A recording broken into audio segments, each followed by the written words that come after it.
Assalamualaikum warahmatullahi wabarakatuh. Nama saya Safri Al-Amin Siregar,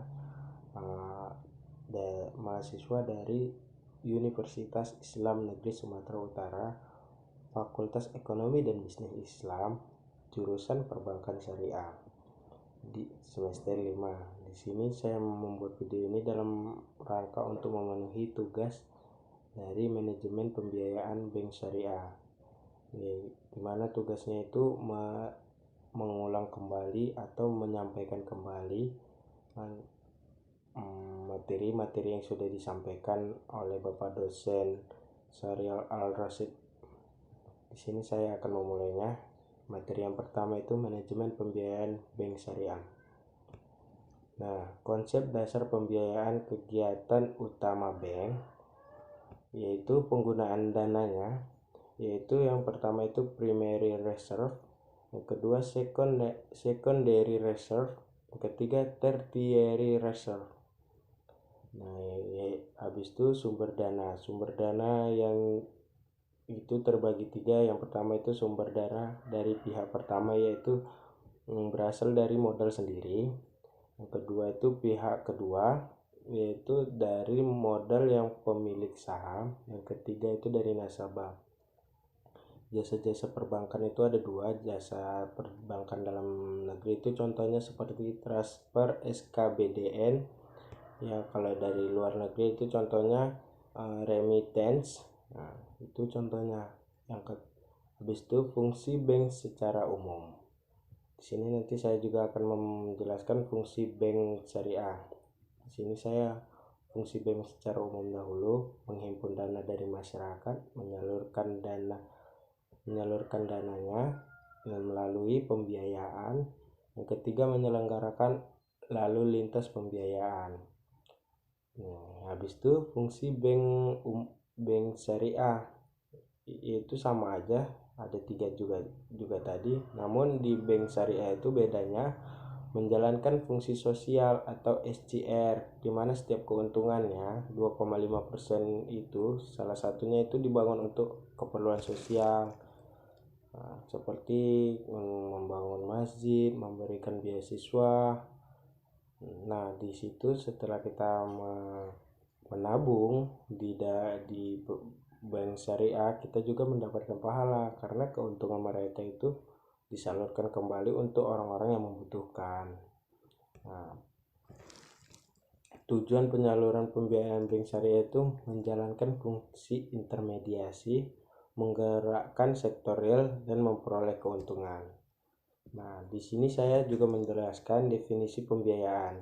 Pembiayaan adalah penyediaan uang atau tagihan yang dipersamakan dengan itu berdasarkan persetujuan atau kesepakatan kita. Kesepakatan kita dengan bank itu atau pihak lain yang mewajibkan pihak yang dibiayai untuk mengembalikan uang atau tagihan pihak tersebut. Nah, unsur-unsur pembiayaan ada 4. Yang pertama itu kepercayaan, kesepakatan, waktu, dan degree or risk. Nah, fungsi-fungsi pembiayaan itu ada 8, ada banyak.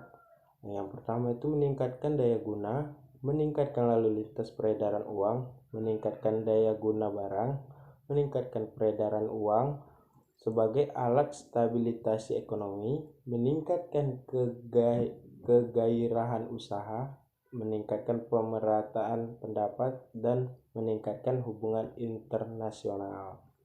Materi yang kedua, di sini Bapak itu kemarin itu menjelaskan tentang jenis-jenis pembiayaan. Nah, pembiayaan menurut tujuan penggunaannya, yang pertama itu produktif. Pembiayaan yang digunakan untuk tujuan produktif yang dapat meningkatkan faedah atau kegunaannya. Contohnya itu dalam bentuk tempat, waktu, dan kepemilikan. Yang kedua itu konsumer. Pembiayaan yang digunakan untuk membiayai pembelian suatu barang atau jasa yang memberikan kepuasan langsung terhadap kebutuhan manusia.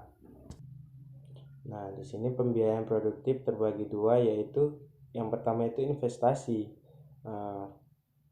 investasi yaitu pembiayaan yang dipergunakan untuk membiayai pembelian barang modal yang tetap dan tahan lama. Yang kedua itu modal kerja. Pembiayaan yang digunakan untuk keperluan modal lancar yang biasanya habis dalam satu periode. Habis itu pembiayaan konsumer. Jenis pembiayaan konsumer biasanya ditujukan untuk golongan yang berpendapatan tetap seperti pegawai. Namun pengusaha pun dapat masuk dalam kategori ini jika akan membeli rumah pribadi atau kendaraan pribadi. Contoh pembiayaan konsumer itu yang pertama itu membeli rumah atau KPR lah biasa disebut dalam apanya untuk ditempati.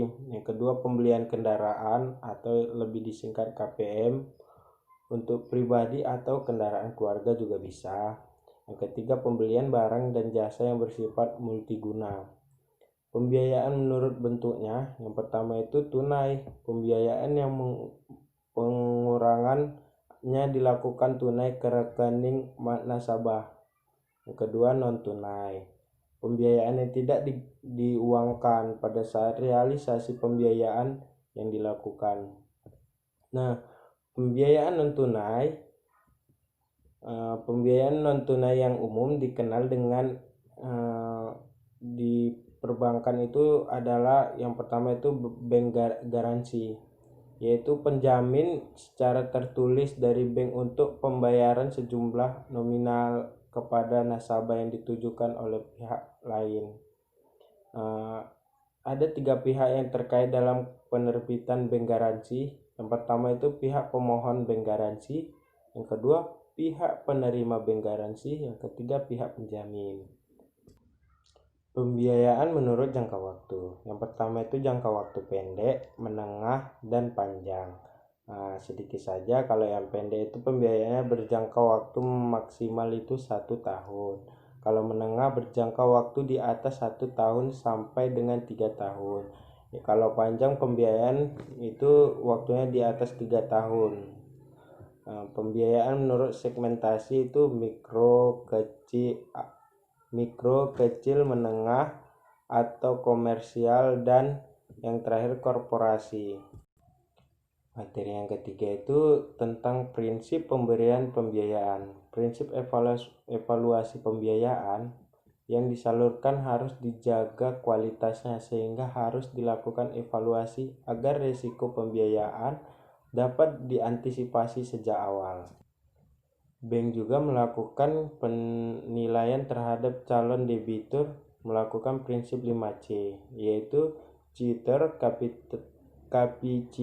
Capacity, Capital, Collateral, dan Condition. Materi yang keempat itu tentang proses pembiayaan. Proses pembiayaan pada umumnya dapat dibagi dalam 3 bagian. Yang pertama, front end atau unit bisnis yang bertugas untuk mencari nasabah, melakukan analisa pembiayaan, dan menentukan apakah permohonan debitur akan disetujui atau ditolak. Yang kedua, middle end bertugas itu untuk menyediakan infrastruktur pembiayaan seperti kebijakan dan prosedur sistem kewenangan menurut pembiayaan. Yang kedua itu melihara portofolio pembiayaan yang agar terkendali. Back end bertugas untuk menyelesaikan pembiayaan permasalahan. Yang kedua itu menentukan langkah penyelamatan. Contohnya itu restruktur atau penjualan jaminan. Tahapan pembiayaan yang pertama itu mengumpul informasi, dokumentasi, dan verifikasi permohonan, pengumpulan data. Kedua itu analisa dan persetujuan pembiayaan. Yang ketiga itu administrasi dan pembukuan, yaitu pemenuhan dokumen-dokumennya. Yang keempat itu pemantauan pembiayaan seperti monitoring, on desk, on the spot, antisipasi dini, annual review. Yang terakhir itu pelunasan dan penyelamatan pembiayaan. Materi yang kelima itu permohonan pembiayaan merupakan syarat yang penting dan harus diperhatikan oleh account officer. Yang harus diperhatikan dalam surat permohonan pembiayaan, yang pertama itu informasi keuangan, yang kedua itu informasi jaminan, yang ketiga itu jumlah pengajuan pembiayaan, jumlah pembiayaan, jangka waktu pembiayaan. Bila permohonan layak diproses tahap selanjutnya, yang pertama itu nasabah itu dari pihak perusahaan bank itu mengidentifikasi calon debitur. Yang kedua itu bidang usahanya harus diketahui lokasi dan lamanya usaha. Yang ketiga itu daftar supplier, cara pembeliannya. Cara pembayarannya itu secara cash atau kredit. Yang keempat itu daftar langganan serta sistem pembayaran. Yang kelima data keuangan. Yang keenam itu rekening koran. 7 itu data mengenai perizinan manajemen perusahaan. Yang ke-8 itu perencanaan kerja perusahaan. Yang 9 itu data lain yang penunjang seperti karyawan, jam kerja, dan lainnya. Sumber informasi trade checking. Yang pertama itu supplier, buyer, pembeli, perusahaan sejenis, instansi pemerintah. Yang terakhir itu on the spot.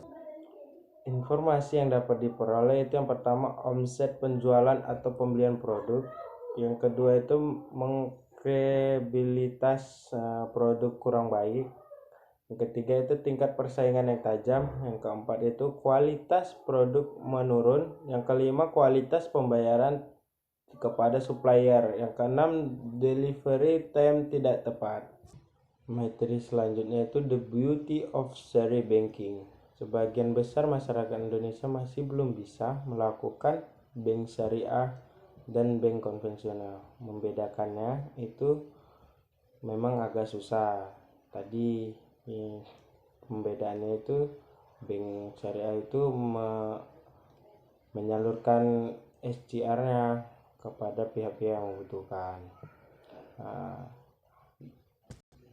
Bank syariah menjaga keseimbangan alam atau penyaluran dana pada bisnis yang halal, yang tidak merusak jiwa, pikiran, keturunan, agama. Debiturnya keuntungan usaha kreditor dipotong pajak sebelum diakui sebagai laba bersih bank. Pendapatan yang bersih, halal dan maslahat, berportofolio bisnis. Materi yang terakhir tentang analisa pembiayaan produktif. Analisa kualitatif pada segmen produktif. Yang pertama itu aspek yuridis, yaitu pembagiannya itu ada 4: legalitas pemohon, legalitas subjek pembiayaan, legalitas usaha, dan kajian syariah. Yang kedua itu aspek manajemen, susunan pengurus. Dari aspek manajemen, yang pertama itu susunan pengurus, yang kedua riwayat perusahaan, yang ketiga manajemen perusahaan, yang keempat grup perusahaan. 3. Aspek produksi.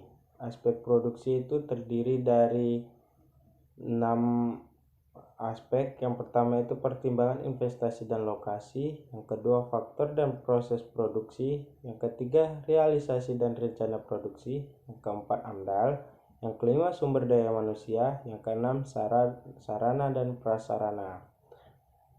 Di sini ada aspek pemasaran. Aspek pemasaran ini terbagi 6 juga. Yang pertama itu kondisi pasar, yang kedua itu life cycle product, yang ketiga itu barang substitusi, yang keempat kondisi pesaing dan bangsa pasar, yang kelima itu kebijakan pemasaran, promosi dan perubahan, yang keenam itu rencana dan realisasi penjualan.